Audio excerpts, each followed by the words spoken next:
এতক্ষণ আমরা আলো নিয়ে অনেক কিছুই শিখলাম। এখন এই এতক্ষণ যা শিখলাম এই টপিকগুলি নিয়ে আসলে তেমনভাবে কিছু বলার নাই, এগুলো যে পরীক্ষা আসবেই বা এগুলো নিয়ে কোনো সিউরিটি নেই। কিন্তু এখন যে টপিকগুলো আলোচনা করবো সেটা অবশ্যই অবশ্যই এখান থেকে 4 থেকে 6 মার্ক অবশ্যই থাকবে। এমসিকিউ তো 100% 2 মার্ক থেকে 3 মার্ক থাকবেই, আর সৃজনশীল অবশ্যই 4 থাকবে, আর ম্যাথ যদি দেয় তাহলে তো অবশ্যই 7 থাকবে। আচ্ছা, আর যদি মিক্স কোশ্চেন করে প্রতিসরণ আর প্রতিফলন সেক্ষেত্রে তো কিছু বলার নাই, কিন্তু যদি শুধুমাত্র আলোর প্রতিফলন থেকে কোশ্চেন করে সেক্ষেত্রে অবশ্যই এখান থেকে আমার 6 থেকে 7 থাকবে এমসিকিউ সহ।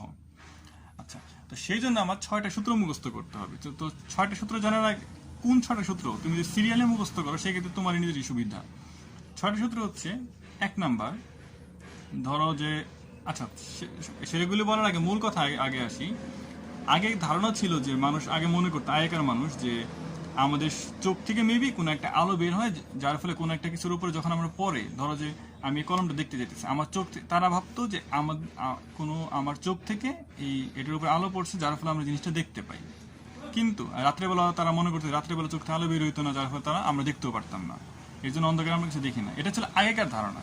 পরে আবিষ্কৃত হয় যে না, আসলে কোনো একটা আলো হতে পারে, সেটা সূর্যের আলো, টর্চ লাইটের আলো, কোনো কিছুর আলো যখন একটা বস্তুর উপরে পড়ে তখন সেটা থেকে আলো আমাদের চোখে রিফ্লেক্ট বা প্রতিফলিত হওয়ার মাধ্যমে আমরা জিনিসটা দেখতে পাই। এখন তো তার মানে মোট কথা হচ্ছে আলো আসে, যার ফলে ওটা প্রতিফলিত হওয়ার ফলে আমরা জিনিসটা দেখতে পাই। এখন মনে করো যে আলো তো অনেক দিক থেকে আসতে পারে, এদিক থেকে অনেক দিক থেকে আসতে পারে।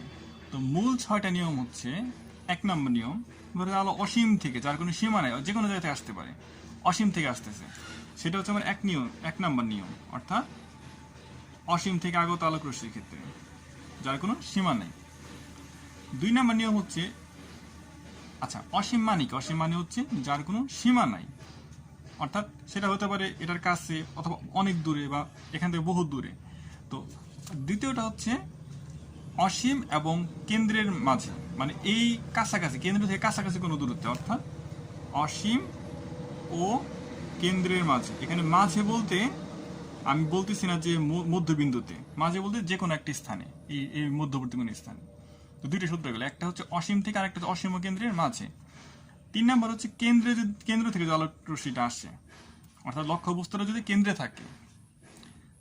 4 নম্বর হচ্ছে কেন্দ্রতে পাইলাম, প্রথমে তো অসীম, পর অসীম কেন্দ্র, তারপরে হচ্ছে কেন্দ্রতে।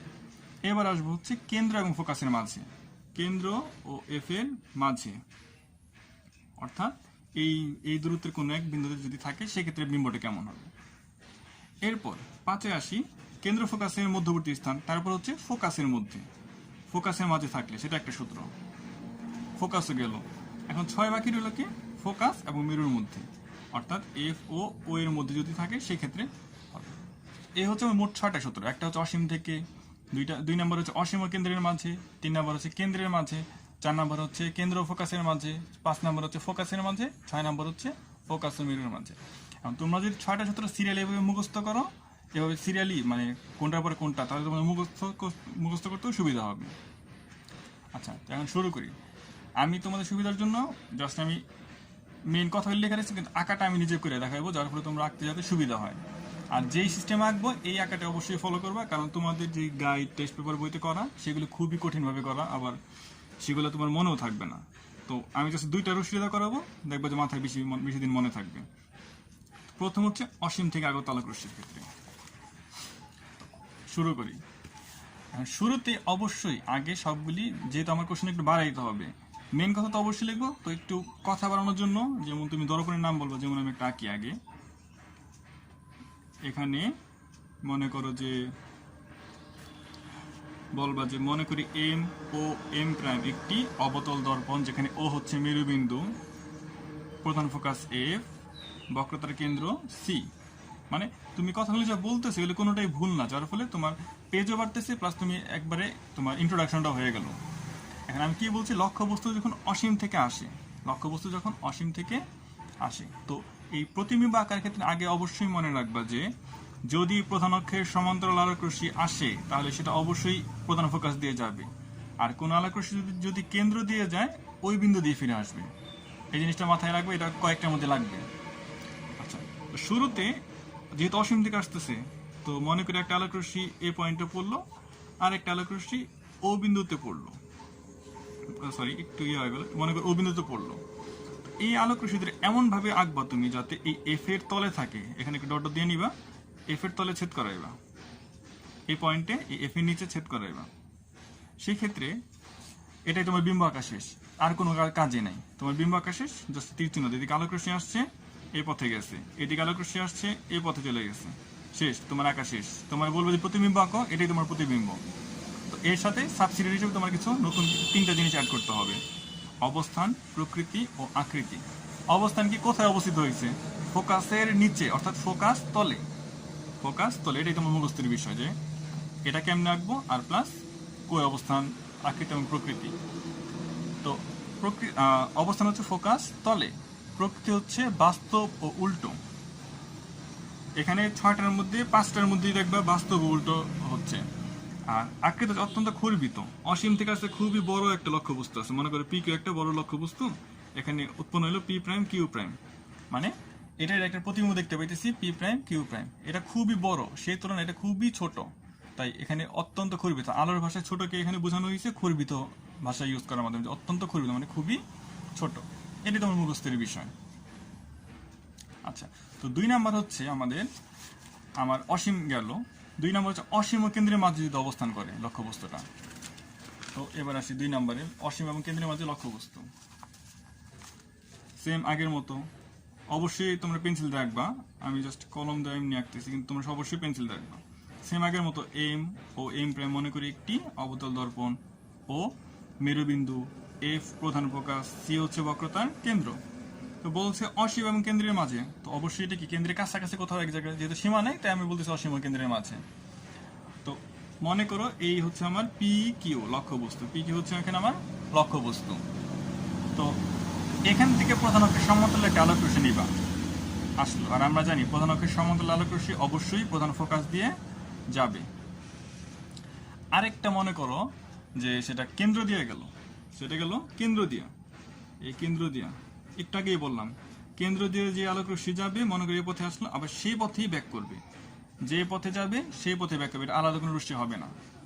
তো দেখো আমার আকাশে সেখানে বিম্ব যখন, অর্থাৎ লক্ষ্যবস্তু যখন অসীম এবং বক্রতায় কেন্দ্রের মাঝে অবস্থান করতেছে, তো এটা গঠনটা কই হলো, কেন্দ্র ফোকাসের মধ্যে না অবস্থান করতেছে, এটার নাম দিয়ে দাও P prime prime Q prime. অবস্থান হচ্ছে কেন্দ্র ও ফোকাসের মধ্যে বা মাঝে, প্রকৃতি হচ্ছে বাস্তব ও উল্টো, আকৃতি হচ্ছে ক্ষুরিত মানে মোটামুটি ছোট, অত ছোট না, মোটামুটি ছোট। দেখো এটার তুলনায় এটা মোটামুটি ছোট, এটাই বলা যায় শুধু ক্ষুরিত। 2 নম্বরে গেল। তো 3 নম্বরে আছে যে লক্ষ্যবস্তু যখন কেন্দ্রে, লক্ষ্যবস্তু যখন কেন্দ্রে, তো লক্ষ্যবস্তু যখন কেন্দ্রে তখন আঁকি আগের মতো, এটা হচ্ছে আমার ফোকাস বিন্দু, এটা মেরুবিন্দু, এটা এম এম প্রাইম, এটা কেন্দ্র। তো মনে করে এখানে একটা লক্ষ্যবস্তু আছে যার নাম দিলাম পি কিউ, নাম দিলাম পি কিউ। এখন এটা আঁকার শর্টকাট হচ্ছে, কারণ সবসময় তুমি যদি আগে যদি একদম পুরা হালাল উপায় আঁকতে যাও, সেটা আসলে মিলাইতে একটু কষ্ট হবে যদি খেয়াল একটু এদিক ওদিক হয়ে যায়। সেই জন্য এই টেকনিকটা টেকনিকটা অ্যাপ্লাই করতে পারো যে তুমি আগে একটা ক্রস আঁকো ভিতরে, এই যে আগে একটা ক্রস আঁকো, এ বরাবর একটা রেখা নিবা, আর একটা ক্রস আঁকো যাতে এটা এ বরাবর হয়, তারপরে এটা অ্যাটাচ করে দাও, এটা অ্যাটাচ করে দাও, এগুলি পেন্সিল দিয়ে মুছে দিবা। তো সেই ক্ষেত্রে বুঝাইলো কি যে আলোক রশ্মি এই পথে গেল, যেহেতু প্রধান অক্ষের সমান্তরাল অবশ্যই প্রধান ফোকাস দিয়ে যাবে, আবার আলোক রশ্মি এটা এই পথে গেল, যেহেতু প্রধান অক্ষের সমান্তরাল অবশ্যই এটা এই পথে যাবে, এটা পরস্পর প্রধান ফোকাসে ছেদ করলো, যেখানে প্রতিবিম্ব হবে এই যে এইটুকু আমার পি প্রাইম কিউ প্রাইম, এটাই তোমার প্রতিবিম্ব আঁকা শেষ। তাহলে বলতে পারো যে অবস্থান হচ্ছে বক্রতার কেন্দ্রে, কারণ এ দেখো, আচ্ছা সরি এখানে ভুল হয়েছে একটু, ভুল লিখছি, এখানে বক্রতার কেন্দ্রে না, এটা হবে প্রধান ফোকাসে, প্রধান ফোকাসে, প্রধান ফোকাসে। আর প্রকৃতি হবে বাস্তব ও উল্টো, প্রকৃতি হবে বাস্তব ও উল্টো, এবং আকৃতি হবে লক্ষ্যবস্তুর সমান, কারণ দেখো আমার লক্ষ্যবস্তু এতটুকু, আবার এটাও ঠিক ততটুকুই, অর্থাৎ এই দুইটা সমান, লক্ষ্যবস্তুর সমান হচ্ছে আমার প্রতিবিম্বের দৈর্ঘ্য। 3 নম্বরে গেল, যেহেতু কেন্দ্রে, তারপরে এটা কি কেন্দ্র এবং ফোকাসের মধ্যে, কেন্দ্র এবং ফোকাসের মধ্যে। তো সেম আগের মতো অবতল দর্পণ, এম ও এম প্রাইম, এটাও মেরুবিন্দু, এটা প্রধান ফোকাস, এটা বক্রতার কেন্দ্র। তো মনে করি এই দুইটার মাঝখানে কোন এক বিন্দুতে আছে, মনে করলাম এটা হচ্ছে পি কিউ আমার কি বলে লক্ষ্যবস্তু। তো প্রধান অক্ষের সমান্তরাল একটা আলোক রশ্মি নিলাম, যার ফলে এটা প্রতিফলিত, যেহেতু প্রধান অক্ষের সমান্তরাল অবশ্যই এফ দেওয়া যাবে, এফ দিয়ে গেল, স্কেল দেখলে তোমার সুবিধা হবে, মানে সোজা রেখাটা আসবে। আবার এখানে একটা নাও, একটু বাঁকা হয়ে গেছে, সমস্যা নেই, তুমি এদিকে তুমি ইয়াটা বাড়াই দাও, দর্পণটা বাড়াই দাও, এদিকেও বাড়াই দাও, দর্পণটা বাড়াই দিলাম, এখন তো সেট করলো। তো যেহেতু কেন্দ্র বরাবর গেছে, কেন্দ্র দিয়ে গেছে, তো কেন্দ্র দিয়ে আসবে, তো সেই ক্ষেত্রে এদিকে একটু বাড়াই দাও। তো এই হচ্ছে আমার প্রতিবিম্ব, যার নাম হচ্ছে পি প্রাইম কিউ প্রাইম, যেখানে অবস্থান হচ্ছে কেন্দ্র এবং অসীমের কোন এক জায়গায় মধ্যে, কোন এক জায়গায় অবস্থিত হবে বিম্বটা। আকৃতি হবে বাস্তব ও উল্টো, দেখছো ম্যাক্সিমামগুলি বাস্তব ও উল্টো। আকৃতি হচ্ছে বিবর্ধিত, মানে এখানে এটা বিম্ব ছিল এতটুক, কিন্তু প্রতিবিম্ব হলো এত বড়, অর্থাৎ আকৃতি হবে বিবর্ধিত। আচ্ছা, এখন আমরা বললাম কেন্দ্র এবং ফোকাসের মাঝে 4 নাম্বার। তো 5 নাম্বার কি? ফোকাসে, সিরিয়ালি গেলে। তো ফোকাসে হচ্ছে আগের মতোই অবতল দর্পণ, মেরু, এটা হচ্ছে ফোকাস, এটা হচ্ছে আমার কেন্দ্র। এইবার প্রধান ফোকাসে লক্ষ্যবস্তু, নাম দিলাম পি কিউ, প্রধান ফোকাসে। তাহলে এটা গেল প্রধান অক্ষের সমান্তরাল, আর আমরা জানি অ্যাজ ইউজুয়াল এটা যাবে প্রধান ফোকাস দিয়া। সেম আগের মতোই এখানে আরেকটা রেখা যাইব এ বরাবর, আমরা জানি যে পথে যাইব সেই পথেই ব্যাক করব।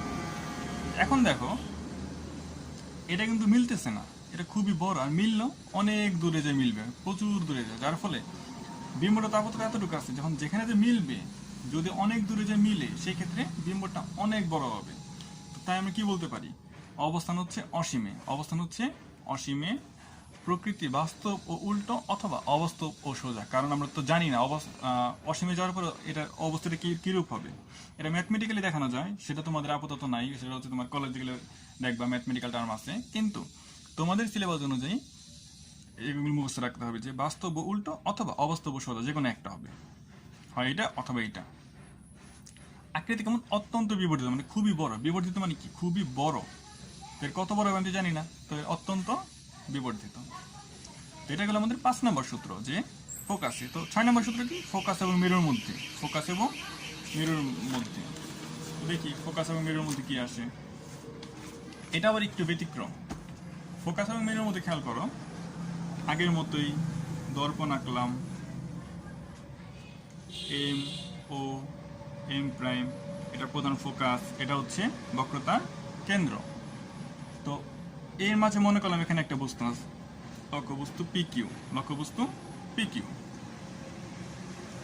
এখন এখানে একটা আলোক রশ্মি গেল প্রধান অক্ষের সমান্তরাল, তো অবশ্যই সেটা যাবে প্রধান ফোকাস দিয়ে, প্রধান ফোকাস। এরপর আরেকটা আলোক রশ্মি গেল এই বরাবর, কেন্দ্র বরাবর, কেন্দ্রপথেই ব্যাক করবে, কেন্দ্র বরাবর গেল, কেন্দ্রপথেই ব্যাক করবে। ব্যাকা হয়েছে, যাই হোক। তাহলে এই ক্ষেত্রে এটা যখন লক্ষ্যবস্তু প্রধান ফোকাস ও মেরুর মধ্যে, সেই ক্ষেত্রে ধরো বিম্বটার এই পাশে গঠন হবে, সেই ক্ষেত্রে বিম্বটা গঠিত হবে দর্পণের পেছনে, দর্পণের পেছনে। এটা হচ্ছে আমার, এটা যদি পি কিউ হয়, এটা হচ্ছে আমার পি প্রাইম কিউ প্রাইম, অর্থাৎ দর্পণের পিছনে হচ্ছে আমাদের বিম্ব। তাহলে সেক্ষেত্রে অবস্থান হচ্ছে দর্পণের পিছনে, প্রকৃতি হচ্ছে অবাস্তব ও সোজা। এটা একমাত্র দেখলে বাস্তব উল্টা না, অবাস্তব ও সোজা। আর আকৃতি হচ্ছে বিবর্ধিত, মানে আগের চাইতে একটু বড়, মানে বড়। তো এই সংজ্ঞাগুলি অবশ্যই, সূত্রগুলি অবশ্যই মুখস্থ রাখতে হবে। এই 6টা সূত্র মুখস্থ রাখা মানে তোমার হাতে 7 নাম্বার অবশ্যই থাকে, কারণ এমসিকিউতে 100% 2 থেকে 3 মার্ক থাকবে এগুলি নিয়ে। আর সৃজনশীলে যদি প্রতি ফলন থেকে কোশ্চেন আসে, অবশ্যই 4 মার্ক আসবে এই 6টা সূত্রে যে কোনো একটা নিয়ে। আর সবচেয়ে বেশি ইম্পর্টেন্ট হচ্ছে এখানে, আমি বলি সবচেয়ে বেশি ইম্পর্টেন্ট হচ্ছে এখানে এই সূত্রটা, লক্ষ্যবস্তু যখন অসীম বক্রতার কেন্দ্রে তারপরে সিরিয়ালে আছে লক্ষ্যবস্তু যখন কেন্দ্র ও প্রধান ফোকাসের মধ্যে। এই দুটা খুবই খুবই বেশি আসে, এই দুটো সবচেয়ে বেশি আসে। তারপরে যে লক্ষ্যবস্তু যখন বক্রতার কেন্দ্রে, এটা সিরিয়ালে লক্ষ্যবস্তু যখন বক্রতার কেন্দ্রে মানে লক্ষ্যবস্তু সমান। তো এই 6টা সূত্র অবশ্যই অবশ্যই অবশ্যই মুখস্থ রাখবে, যে কখন কোন ধরনের অবস্থান, আকৃতি, প্রকৃতি। এগুলি ছাড়া তুমি এই 4 নম্বর মানে সম্ভবই না। অবশ্যই 6টা সূত্র আমার মুখস্থ রাখতে হবে, এবং চিত্র তো মাস্ট। চিত্র যেভাবে বললাম, এই 2টা রশ্মি দিয়ে আঁকবা, দেখবো তোমাদের সবার জন্য সুবিধা হবে, কোনো সমস্যায় পড়বা না। এখন আমরা এই চ্যাপ্টারের ম্যাথ শিখব। তো ম্যাথ শেখার আগে আমার একটা ইম্পর্টেন্ট সূত্র হচ্ছে যে 1/f equal to 1/u plus 1/v। এখন আমরা শুরুতে পড়ে আসছিলাম একটা প্রমাণ যে f সমান r/2, তাহলে f এর মান বলতে পারি r/2, যদি উল্টাই দিই তো 2/r হয়ে যায়। তো যে কোনো একটাই লাগতে পারে, সমস্যা নাই। তো আমার অবশ্যই মুখস্থ রাখতে হবে যে 1/f সমান 1/u প্লাস 1/v। এখানে v হচ্ছে, মনে রাখবো, ভীষণ মানে প্রতিবিম্বের দূরত্ব। আর যে কোনো দূরত্বই হোক সেটা মাপা হয় অবশ্যই মেরুবিন্দু থেকে। মনে করো এটা হচ্ছে আমার মেরুবিন্দু, তো এখানে আছে 12 সেন্টিমিটার, এর মানে হচ্ছে এখান থেকে এই দূরত্ব হচ্ছে 12 সেন্টিমিটার, সরি, এখান থেকে এই দূরত্ব হচ্ছে 12 সেন্টিমিটার। যদি বলি আমি 14 সেন্টিমিটার, তার মানে হচ্ছে এই মেরু থেকে এই পর্যন্ত দূরত্ব হচ্ছে 14 সেন্টিমিটার। তো সবসময় যত রকম হিসাব করা হয় তা মেরুবিন্দু থেকে হিসাবটা করা হয়। যেখানে আচ্ছা পরিচয় দেওয়া রাখছে এখানে, যেখানে আর হচ্ছে বক্রতার ব্যাসার্ধ, হচ্ছে লক্ষ্যবস্তু দূরত্ব, মানে আমি যে জিনিসটা দেখতে চাই, মেরু থেকে হিসাব করা হয়। ভি কি বিম্বের দূরত্ব বা প্রতিবিম্বের দূরত্ব, যেটা মেরু থেকে হিসাব করা হয়। আর এফ কি ফোকাস দূরত্ব। এই 4টা জিনিস মুখস্থ রাখতে হবে, যে এফ যদি অ্যান্সার পজিটিভ হয়, অনেক সময় তোমার কাছে চাই যে দর্পণটি অবতল না উত্তল, দেখা গেছে তোমার তোমার কাছে ইউর মান দেওয়া থাকবে, ভির মান দেওয়া থাকবে, বললো যে দর্পণটি উত্তল না অবতল। তুমি হিসাব করার পরে যদি অ্যান্সার পাও যে অ্যান্সার এফ এর মান পজিটিভ, তাহলে সেটা অবশ্যই অবতল দর্পণ। আর অ্যান্সার যদি পাও নেগেটিভ, সেটা অবশ্যই উত্তল দর্পণ। একইভাবে তোমার এফ এর মান দেওয়া আছে, ইউর মান দেওয়া আছে, এফ এর মান ইউর মান দেওয়া আছে, বলো তোমাকে বিম্বটি বাস্তব না অবাস্তব। সেই ক্ষেত্রে ভি এর অ্যান্সার যদি পজিটিভ হয়, বিম্বটি বাস্তব, এবং ভি এর অ্যান্সার যদি নেগেটিভ হয়, বিম্বটি অবাস্তব। আবার অনেক সময় বলা থাকে যে বিবর্ধন নির্ণয় করো, তো এম সমান minus V by U, M সমান মাইনাস ভি বাই ইউ, যেখানে ভি হচ্ছে বিম্বের দূরত্ব, ইউ হচ্ছে লক্ষ্যবস্তুর দূরত্ব। ওই ভিতে ভীষণ মনে রাখবো, উপরে বিম্ব বাই লক্ষ্যবস্তু। আচ্ছা, এবার আমরা একটা ম্যাথ করি এগুলির সাহায্যে। এখানে বলা আছে 20 সেন্টিমিটার ফোকাস দূরত্ব বিশিষ্ট একটি অবতল দর্পণের সামনে 30 সেন্টিমিটার দূরে একটি বস্তু রাখা হলো, রৈখিক বিবর্ধন নির্ণয় করো। তো আমরা আগে উদ্দীপক অনুযায়ী কাজ করি। উদ্দীপকে কি বলছে? আচ্ছা, আমি আগে দর্পণ আঁকি একটা, অবতল দর্পণ, যেহেতু আমরা তো জানি অবতল কিভাবে আঁকে। এত ফোকাস, আচ্ছা এটা হচ্ছে ফোকাস বিন্দু, এটা হচ্ছে বক্রতার কেন্দ্র। তো ফোকাস দূরত্ব বলা আছে 20 সেন্টিমিটার। 20 সেন্টিমিটার, এখানে মিটার বানানোর কোনো দরকার নাই, সব সেন্টিমিটার এককে করবার কোনো সমস্যা নেই। বলা আছে 20 সেন্টিমিটার দর্পণের 30 সেন্টিমিটার দূরে, মানে কি মেরু থেকে 30 সেন্টিমিটার দূরে, মনে করলাম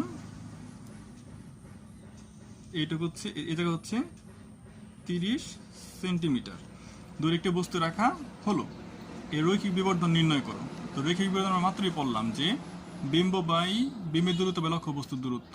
এখন সমস্যা হচ্ছে যে আমরা তো এখানে বিম্বের দূরত্ব জানা নাই, আমরা জাস্ট খালি লক্ষ্য বস্তুর দূরত্ব জানি, ফোকাস দূরত্ব জানি, কিন্তু আমাদের এই সূত্রে তো বিম্বের দূরত্ব বের করতে হলে এই সূত্র ইউজ করতে পারি। তো আমরা সূত্র ইউজ করি যে, আচ্ছা আরেকটা কথা, ফোকাস দূরত্ব এফ এর মান আছে 20 সেন্টিমিটার, আর বলা আছে লক্ষ্যবস্তু দূরত্ব, তার মানে ইউর মান হচ্ছে 30 সেন্টিমিটার। আমরা ইজিলি বের করতে পারি 1/f সমান 1/u প্লাস 1/v। আমার দরকার 1/v এর আলাদা করে নিলাম, তো 1/f মাইনাস 1/u, তাহলে 1/f এর মান আছে 20, ইউর মান 30, তাহলে 1/v কত আসে? 1/20 মাইনাস 1/30, 1/20 মাইনাস 1/30, 1/60। তো যেহেতু 1/v এর মান পাইলাম 1/60, তো ক্রস গুণন করে দাও, তো v এর মান 60 সেন্টিমিটার। তো এখন আমরা ইজিলি পেয়ে গেলাম। এখন আমরা সরাসরি বের করে ফেলাই যে যেহেতু রৈখিক বিবর্ধন সমান minus V by U, minus V কত পাইলাম 60, ইউ কত পাইলাম 30, কাটাকাটি করলে 2 মাইনাস 2।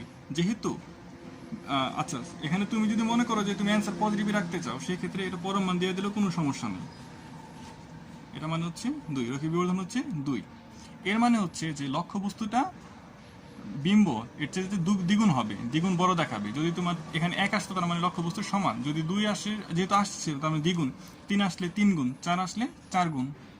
অ্যান্সার শেষ। এখানে বলছে যে আচ্ছা এখানে একটু কাজ করি। ওরা বলছে যে অবতল দর্পণ ঘ নাম্বারের জন্য, আমার ঘ নাম্বার অ্যান্সার শেষ।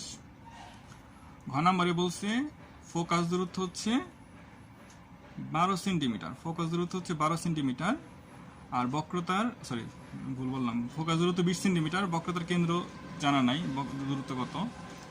ওরা বলছে যে যদি 12 সেন্টিমিটার দর্পণের দিকে আনা হয়, 12 সেন্টিমিটার দর্পণের দিকে আনা হয় লক্ষ্যবস্তুটিকে, তো মনে করলাম এইটুকু হচ্ছে 30, এইটুকু হচ্ছে 30, এখানে হচ্ছে মনে করলাম 30, এইটুকু দূরত্ব হচ্ছে 30। তো 12 সেন্টিমিটার আনা মানে কি, 30 থেকে 12 সেন্টিমিটার আগানো, তো 30 মাইনাস 12 18 সেন্টিমিটার, অর্থাৎ এই দূরত্বটা হচ্ছে 20। তো 18 সেন্টিমিটার অবশ্যই এই দূরত্বের মধ্যেই আছে। এখান থেকে যদি 18 গণনা করি তাহলে এখানে মনে করলাম এটা 18। তো 18 সেন্টিমিটারটি কি ফোকাস এবং মেরুর মাঝে, ফোকাস এবং মেরুর মাঝে। তো আমরা তো সূত্র জানি, ওরা বলছে যে আনা হলে প্রতিবিম্ব দেখতে কেমন হবে। তো আমরা তো সূত্র মাত্রই বললাম যে ফোকাস এবং মেরুর মাঝে, মানে একদম লাস্টেরটা, সবার লাস্টে যেটা। তো দেখো ফোকাস এবং মেরুর মাঝে, তো তুমি বলবা যে 18 সেন্টিমিটার যদি আনা হয়, যদি 18 সেন্টিমিটার আনা হয় তাহলে 12 সেন্টিমিটার, তাহলে 18 সেন্টিমিটার আসে। আর যেহেতু ফোকাস দূরত্ব